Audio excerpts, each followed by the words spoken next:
तो सीता जी पूछती है, क्योंकि देखो जब हमारा जन्मदिन होता है तो घर में सब हमारी पसंद का बनता है, अच्छे अच्छे पकवान बनते हैं, अच्छे अच्छे व्यंजन बनते हैं। लेकिन जो सीता जी है देखो उनका तो जन्मदिन है और हम बनाते हैं बर्थडे बनाते हैं कि नहीं बनाते, लेकिन जन्मदिन और बर्थडे में दोनों में अंतर है। क्योंकि जब जन्मदिन बनाते हैं तो हम दीप जला करके बनाते हैं, जिसका जन्मदिन है उसके उज्जवल भविष्य की कामना करते हैं, दीप जलाते हैं, रोशनी करते हैं, प्रकाश करते हैं, उजाला करते हैं। और वही आज के समय में हम बनाते हैं बर्थडे, उसमें क्या करते हैं, पहले से वो मोमबत्ती को जला करके बुझा देते हैं, बुझा देंगे कि जीवन में पहले से ही अंधकार कर देते हैं, हम अंधेरा कर देते हैं। मोमबत्ती जलाई और तुरंत ही फूंक दिया, तुरंत ही बुझा दिया। लेकिन ये हमारी संस्कृति में नहीं है। ठीक है, हम मोमबत्ती जला के बुझा तो दिए, लेकिन जो केक लाएंगे वो भी हम चैन से नहीं खाएंगे। पहले तो मोमबत्ती जलाएंगे, उसको बुझाएंगे, उसको बुझाने के बाद में जो केक है वो खाना तो दूर की बात है, वो लिपापोती करने में से फुर्सत नहीं मिली, एक दूसरे के चेहरे पे लिपापोती करते रहेंगे उस केक से। जरा सोचो, विचार करो कि जो केक हम ले करके आए, ठीक है आप, मैं मना नहीं करती हूँ, मनाओ, खूब बनाओ, लेकिन जो ले करके आए कम से कम खाओ तो सही। खुद को नहीं खाना है तो गरीबों में जाकर के दो, उन्हें बांट दो कि जिन्होंने जो ये चीज नहीं खाई, जो सामर्थ्यवान नहीं है, ला करके नहीं खा सकते हैं, आप उन्हें जाकर के दो, उन्हें प्रदान करो, उनके बीच जाकर के बांटो ताकि वो खा सके, ग्रहण कर सके। लेकिन नहीं, हम वो नहीं करेंगे। जैसे ही केक लाएंगे तो पूरे एक दूसरे के ऊपर फेंक फेंक के मारेंगे और एक दूसरे के ऊपर ही पूरी लिपापोती में खत्म कर देंगे। लेकिन ये पाश्चात्य संस्कृति है, ये हमारे भारत के संस्कार नहीं है, भारत की संस्कृति नहीं है। हमारे भारत में जन्मदिन मनाया जाता है तो दीप जला करके मनाया जाता है, उजाला करके, प्रकाश करके बनाया जाता है, बड़ों का आशीर्वाद लेके बनाया जाता है, गुरु का आशीर्वाद लेकर के, माता पिता का आशीर्वाद लेकर के, मेरे राघव का आशीर्वाद लेकर के मनाया जाता है कि जन्मदिन वाले दिन हम मेरे गोविंद के दरबार में आए, किसी मंदिर में जाए, संत के चरण में जाए, वहां पर सेवा करे, जो बने वो दान पुण्य करे, गरीबों की मदद करे, उन्हीं की सेवा करे और अपने बड़ों का, बुजुर्गों का, गुरुओं का आशीर्वाद ले करके फिर अपना जन्मदिन मनाए। और आज यहाँ पर जैसे ही आज सीता जी भी 5 वर्ष की हुई है, उनका जन्मदिन आया है और आ करके जैसे ही आज पूछा कि मैया आज पकवान में क्या क्या बना है, मुझे बहुत जोर की भूख लगी है, कुछ खाने को दो। और आज यहाँ पर जो सीता जी है वो भी बहुत खुश है, बहुत प्रसन्न है। लेकिन जैसे ही आती है, आकर के भोजन मांगती है, तो आज यहाँ पर जो सुनैना जी है वो मना कर देती कि नहीं, बोले सीता आज तुझे भोजन तब तक नहीं मिलेगा जब तक कि तू ये कार्य नहीं करेगा। और आज से एक नियम बनाया जाता है और सीता जी को एक कार्य सौंपा जाता है। और आज यहाँ पर जो सीता जी की मैया है वो कहती है कि बोले सीता आज से, बोले रोज सुबह स्नान करके तुझे फुलवारी में जाना है, वहां पर जाकर गोरा मैया की, पार्वती जी की पूजन करना है। और जब तू वहां से पूजन करके घर आएगी उसके बाद ही तुझे भोजन मिलेगा।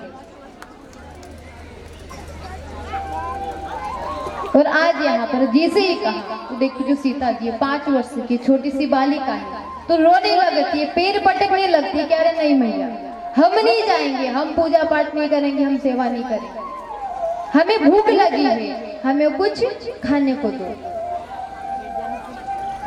लेकिन आज यहाँ पर जो सुनैना जी है वो मना कर देती कि नहीं, जब तक फुलवारी में जा करके गोरा मैया की पूजन नहीं करोगे, बोले तब तक तुम्हें भोजन नहीं मिलेगा। जब कहा जाता है, समझाया जाता है, तब सीता जी कहती कि ठीक है। और तब से महाराज जी नियम बनाया गया। तो सीता जी जब 5 वर्ष की थी तब से रोजाना फुलवारी में आती है, पुष्प वाटिका में आती है और आ करके यहाँ से पुष्प लेकर के, फूल लेकर के, तुलसी दल लेकर के गोरा मैया की रोजाना पूजन करती है, अपनी सखियों के साथ में आती है। और आज उसी वाटिका में मेरे प्रभु श्री राघवेंद्र सरकार भी आई है। बोलिए राघवेंद्र सरकार की। और आज यहाँ पर जैसे ही आए हैं फूल लेने के लिए आए हैं, लेकिन जैसे ही फूल लेने आए तो महाराज जब बगीचे का, उस फुलवारी का जब मालिक नहीं मिलता है तब तक मेरे राघव एक फूल भी नहीं तोड़ते। और मान लो वहीं पर अगर हमारे कन्हैया जी होते तो सारे फूल तोड़ करके और ले जाते। उन्हें किसी की परमिशन की आवश्यकता नहीं है, अनुमति की आवश्यकता नहीं है। लेकिन वही हमारे राघवेंद्र सरकार आए हैं तो वो कहते कि नहीं, बोले बिना परमिशन के, बिना अनुमति के मैं फूल भी नहीं तोड़ूंगा।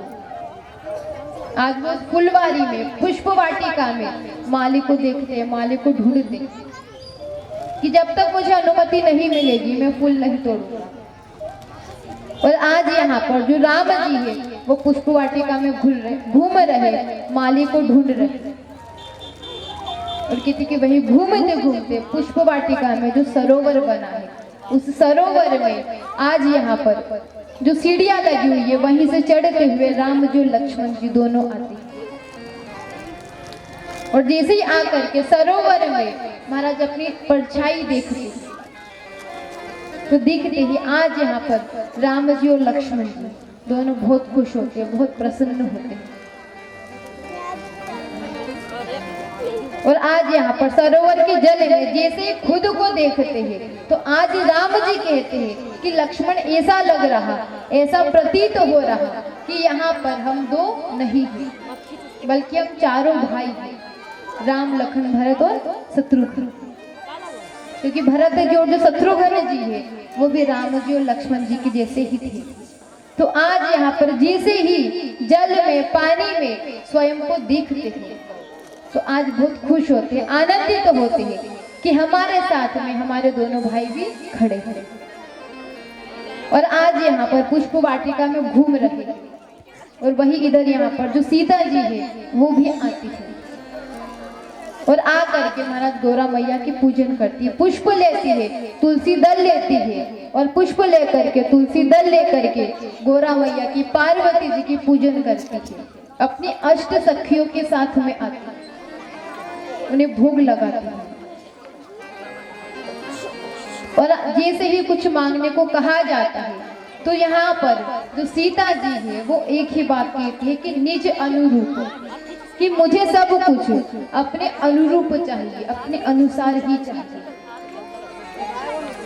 और निज अनुरूप में आज यहाँ पर जो सीता जी है महाराज वो कहती है कि बोले मेरा नाम 2 अक्षर का है तो मेरे पति का नाम भी 2 अक्षर का होना चाहिए, निज अनुरूप।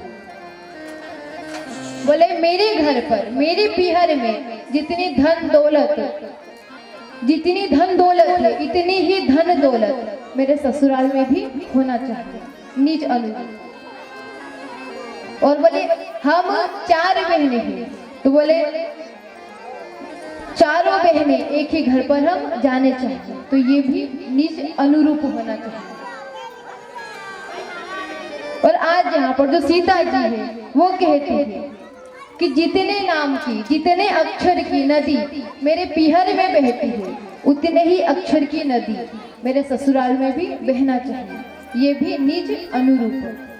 तो कहते कि अयोध्या में सरयू नाम की नदी बहती है और वही जनकपुर में कमला नाम की नदी बहती है, बोले निज अनुरूप। सब चीज में आज यहाँ पर जो सीता जी है वो कहती कि निज अनुरूप, निज अनुरूप, निज अनुरूप।